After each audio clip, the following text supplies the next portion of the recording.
Assalamualaikum warahmatullahi wabarakatuh. Mohon izin, perkenalkan saya Ahmad Zainal Rifai, mahasiswa Fakultas Hukum, kelas Ilmu Hukum 2019B, kelas sore. Mohon izin, saya ingin mempresentasikan hasil proposal penelitian dengan judul Tanggung jawab anggota DPRD Provinsi secara politis kepada konstituen di daerah pemilihannya. Latar belakang yang mendasari penelitian ini yaitu prinsip dasar demokrasi selalu menuntut adanya pemisahan kekuasaan agar kekuasaan tidak bertumbuh pada satu tangan. Dari hal tersebut, salah satunya tercetus prinsip trias politika yang merupakan suatu ajaran yang membagi kekuasaan negara dalam 3 bagian, yaitu kekuasaan legislatif, kekuasaan eksekutif, dan kekuasaan yudikatif. Pada kali ini kita akan fokus kepada kekuasaan legislatif. Tugas utama dari lembaga legislatif sendiri yaitu membuat peraturan perundang-undangan dan mewakili aspirasi dari rakyat. Secara organisatoris kelembagaan, Indonesia mengenal adanya lembaga tinggi negara yang terdiri dari lembaga negara tingkat pusat dan lembaga negara tingkat daerah. Ketika menjalankan pemerintahan, pemerintah pusat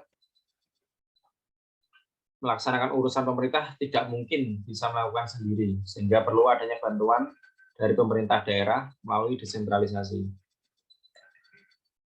Kedudukan pemerintah daerah ini dalam membantu pemerintah pusat.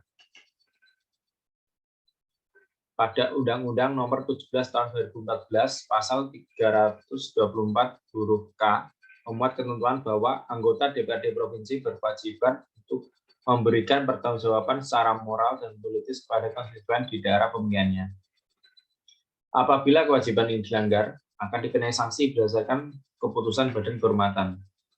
Namun, yang dimaksud dengan konsep pertanggungjawaban ini belum terlalu jelas karena faktanya banyak hal yang masih menyimpang dari norma yang seharusnya.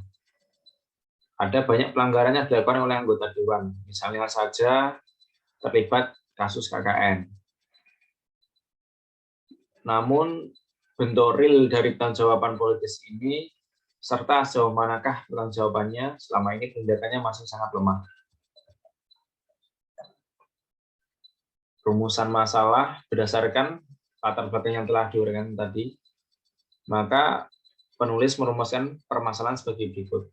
Bagaimana tanggung jawab anggota DPR di provinsi secara politis kepada konstituen di daerah pemilihannya. Tujuan penelitian. Penelitian ini bertujuan untuk mengetahui bagaimana tanggung jawab anggota DPRD provinsi secara politis kepada konstituen di daerah pemilihannya. Manfaat penelitian. Manfaat secara teoritis. Penulisan hukum ini bermanfaat bagi perkembangan ilmu hukum, khususnya hukum tata negara, dalam kaitannya dengan lembaga negara, yakni DPRD provinsi.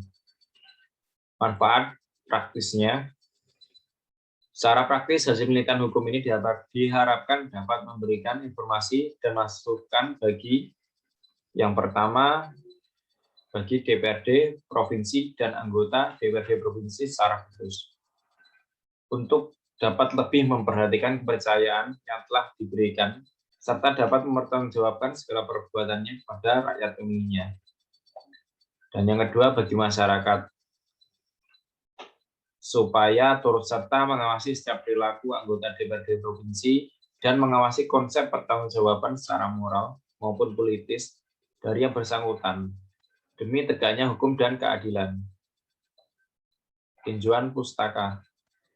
Pertama, tanggung jawab anggota DPRD provinsi secara politis. Poin 1, pengertian anggota DPRD provinsi. Mereka yang diresmikan keanggotaannya sebagai anggota DPRD provinsi yang telah mengucapkan sumpah berdasarkan peraturan perundang-undangan. Poin 2, tanggung jawab secara politis. Tanggung jawab secara politis Pertanggungjawaban secara moral dan politis disampaikan kepada setiap masa reses kepada pemilih di daerah pemilihannya. Kemudian poin 3, tanggung jawab anggota DPR secara politis. Negara Kesatuan Republik Indonesia mempunyai pemerintah pusat sebagai pemegang kedaulatan tertinggi, sedangkan pemerintah daerah sebagai pembantu dalam melancarkan tugas pemerintahan tersebut di daerah-daerah. Kemudian yang kedua yaitu konstituen di daerah pemilihan. Poin 1, konstituen. Kata konstituen mempunyai dua arti, yaitu para pemilih atau rakyat dan kelompok tertentu. Pemilih adalah penduduk yang berusia sekurang-kurangnya 17 tahun atau sudah pernah menikah. Kemudian poin 2, daerah pemilihan. Undang-Undang Nomor 8 Tahun 2012 tentang Pemilihan Umum, anggota DPR, DPD, dan DPRD memuat ketentuan bahwa daerah pemilihan anggota DPRD provinsi adalah kabupaten atau kota atau gabungan kabupaten kota. Poin 3, konstituen di daerah pemilihan. Negara Kesatuan Republik Indonesia adalah negara hukum yang bersendikan kerakyatan, seperti yang disebut dalam UUD RI tahun 1945. Dalam negara demokrasi ini, rakyat yang berkuasa dalam menentukan arah dan kebijaksanaan umum negara dalam penyesuaian konstitusi. Batasan konsep. Tanggung jawab anggota DPRD provinsi secara politis kepada konstituen di daerah pemilihannya. Poin 1 yaitu tanggung jawab. Tanggung jawab merupakan kesanggupan seorang untuk menyelesaikan pekerjaan yang diserahkan kepadanya dalam dan tepat pada waktunya, serta berani menanggung resiko atau keputusan yang diambilnya atau tindakan yang dilakukannya. Yang kedua yaitu anggota DPRD provinsi. Anggota DPRD provinsi adalah mereka yang diresmikan keanggotaannya sebagai anggota DPRD provinsi atau kabupaten kota dan telah mengucapkan sumpah berdasarkan ketentuan peraturan perundang-undangan. Ketiga yaitu politis. Politis artinya berkenaan dengan politik.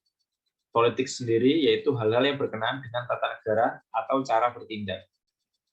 Yang keempat yaitu konstituen. Konstituen dapat berarti para pemilih atau rakyat atau kelompok. Dan yang kelima yaitu daerah pemilihan. Daerah pemilihan anggota DPR provinsi yaitu kabupaten atau kota atau gabungan kabupaten atau kota. Kemudian metodologi penelitian. Pertama, jenis penelitian. Jenis penelitian hukum yang digunakan dalam penelitian ini yaitu penelitian hukum normatif yang berfokus pada norma hukum positif yang mengatur tentang tanggung jawab anggota DPRD provinsi politis kepada konstituen di daerah pemilihannya. Kemudian sumber data.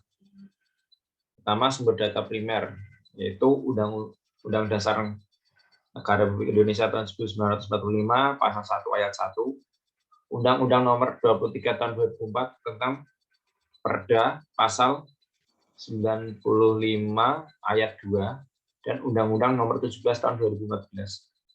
Dan sumber data sekunder itu terdiri dari fakta hukum, prinsip-prinsip hukum ketatanegaraan, dan pendapat hukum para ahli hukum tata negara dalam buku-buku, internet, dan melalui wawancara dengan narasumber. Analisis data. Yang pertama, bahan hukum primer yang berupa peraturan perundang-undangan yang akan dianalisis sesuai dengan 5 tugas ilmu hukum normatif. Yang pertama yaitu deskripsi hukum positif, yaitu menguraikan pasal-pasal dalam instrumen hukum nasional terkait tanggung jawab anggota DPRD secara politis kepada konstituen di daerah pemilihannya. Yang kedua yaitu sistemasi hukum.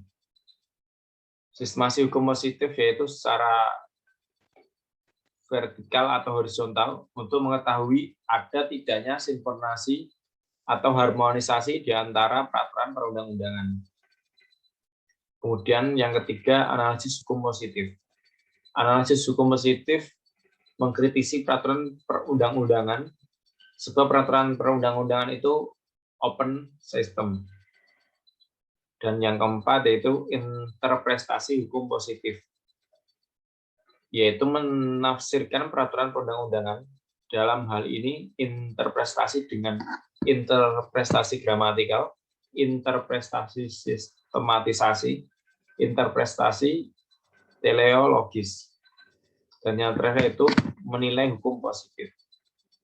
Menilai hukum positif yaitu menemukan gagasan yang paling ideal berkaitan dengan tanggung jawab anggota DPRD provinsi secara politis kepada konstituen di daerah pemilihannya, khususnya mengenai persamaan hak dan kewajiban, keadilan, non-diskriminasi, dan lain sebagainya.